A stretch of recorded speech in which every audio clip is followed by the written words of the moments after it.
According to a new book by two Washington Post reporters, Chairman of the Joint Chiefs General Mark Milley was so concerned that Donald Trump might attempt a coup, he and other top officials informally planned for different ways to stop him.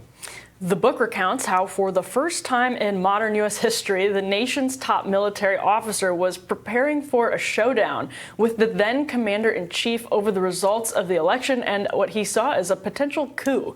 Joining us now to weigh in on this is the host of the Katie Halper Show and co-host of the Useful Idiots podcast, Katie Halper. Welcome. Hi, thanks so much for having me. For sure. Can we just get your quick reaction first, like right off the bat, to this revelation that Mark Milley was preparing to deal with Trump initiating a potential coup over election results?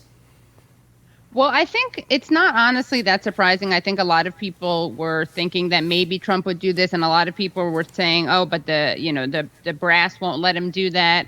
And then, of course, according to this book, Milley said that they were the big guys with the guns, which they are. What I find interesting is all this language that he uses about Nazism, right? He refers to the Reichstag moment. He talks about how it's the gospel of the Führer, and obviously is comparing Trump to Hitler.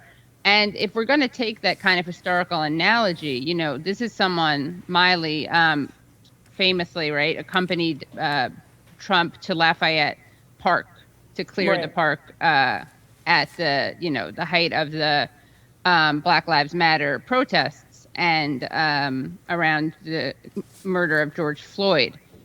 So I don't know. I guess that would make him like the Werner von Blomberg, I think, was the military equivalent of what Milley is right now for Trump. So I just think it's an interesting, if we're going to make those comparisons, you may want to go big or go home, and he should look at what his role would have been in the Reich.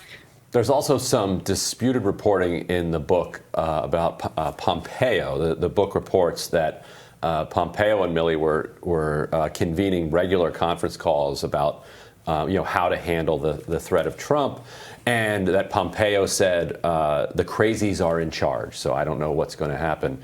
Pompeo has denied. Well, that's good for Pompeo, right? Well, Pompeo has denied Pompeo that he said that. So why would Pompeo? Yeah. So is it? Yeah. Does that hurt Pompeo to have it out there that he's trash talking the Republican base to Milley? Yeah, I guess it hurts him. I mean, it's funny because I think of Pompeo as one of the crazies, but is he like coming out as a non-crazy? He's just an opportunist. He's not actually someone who believes in the rapture. He's opportunistically crazy. Yeah. I mean, I thought he was a rapture guy, but maybe he's just a rapture guy for the right reasons, for the right political reasons, as opposed to actually believing in that. But I do know that I'm supposed to. All of my people are supposed to go back to Israel. Where most of us will burn in eternal damnation. Some of us get saved, and that's for so Mike Pompeo et al. And the other rapture-ready people get to go to heaven, I believe. So, yeah, I've always appreciated that vision, that form of Christian Zionism. So I am not dipping my toes into the waters of this theological conversation. Into the Red Sea. Is that a theological? Historical political debate. Yeah. No, I mean, that is interesting to hear. I mean, it's always funny to see the fights between, like, I loved watching the John Bolton, Donald Trump fights. Yes. Because you get to see the I would love to have been in those meetings. And the crazy thing about Donald Trump and John Bolton is, like, it almost turns me into a Trump fan because that's how odious John Bolton is. I'm, like, definitely in that battle. I'm definitely Team Trump. But that's a battle that I'd like to be on. I'm on neither of their sides. But yeah, that is interesting about Pompeo saying the crazies are in charge. I'm curious how he's going to wiggle out of that one. And I don't know. I don't know if he said it. What do you guys think? Do you think he did say it? For Pompeo, it's a pretty easy dodge because for the people that it would hurt Pompeo about, they already hate the media and distrust the media. Fake news. So all he has to come out is say they're trying to drive a wedge between me and your favorite president, and it's a pretty easy thing to wiggle out of. But it's funny that you bring up the Bolton spat. I mean, basically, we were all in these meetings for 4 years because Donald Trump conducted them over Twitter, so it was occasionally sort of fun to behold and depressing at the same time. But with John Bolton, this brings us to the second part of what we absolutely wanted to talk about with you, Katie, which is that you have these journalists who are reporting these things, clearly sympathetically, that purport to say that we had, there's the Reich, that we have, a dictator in power. And the implication of that is they sat on crucial information about an alleged dictator to sell their book and make more money, and that they didn't have if this is so urgent, dramatic information, why are you sitting on it for 6 months or a year to sell your book and enrich yourself personally? Is this another one of those situations? I actually don't see that. I see what you're saying, but I think that you could argue that if there's a national interest, right, to angle to this, that people knew what Trump was doing and saying, and that, I hate to say to be fair to Milley, but basically, it perhaps they didn't want people to know that they were preparing for that, right? Just like let's to be charitable, let's say this wasn't about book sales, but they actually, for strategic reasons, wouldn't want people to know that Trump was trying to do that, or that they were making plans, because that's something you would want to keep under wraps, how you're preparing to deal with that. So I don't find it that much of a kind of media malpractice, but I understand why you're suggesting that, because that's something that's very pervasive, and maybe we're spoiled because no one can ever live up to Bob Woodward when it comes to that.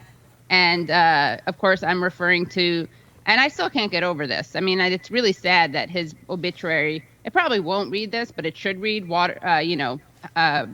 busted open the Watergate, exposed the Watergate scandal, also killed a bunch of people. Because as we know, he knew in February of 2020, right? In February of 2020, he knew from Donald Trump, he had audio of a recording where Donald Trump admitted to downplaying COVID. Okay, he literally said that. He said he downplayed it. Said, I always downplayed it. I still want to downplay it. And what was his actual quote? I wanted to always play it down. I still like playing it down. You just breathe the air, and that's how it's passed. And this contradicted, of course, Trump's public position.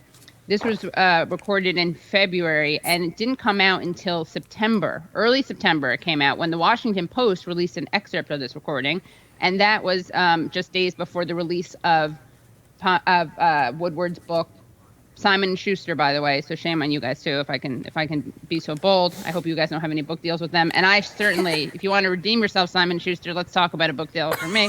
But, that I really think was pretty reprehensible and unjustifiable and inexcusable. And he sat on information. And a lot of people, what's so interesting is a lot of the people in legacy media were mad at him.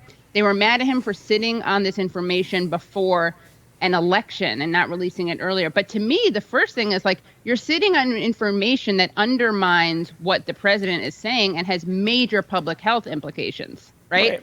So many people listened to Trump's advice on COVID, wouldn't wear a mask. He obviously didn't wear a mask. And the fact that if there's a story in which Trump is saying, I'm playing it down, that is so in the national interest. I don't understand how Bob Woodward could sleep at night not revealing that, seeing people die around him. I mean, did he not put that, So that to me is the ultimate example of really kind of irresponsible mercenary journalism. Yeah, it's going to be hard to top that one for sure. Katie Halper, thank you so much for joining us. Thanks. And we'll have more Rising for you right after this.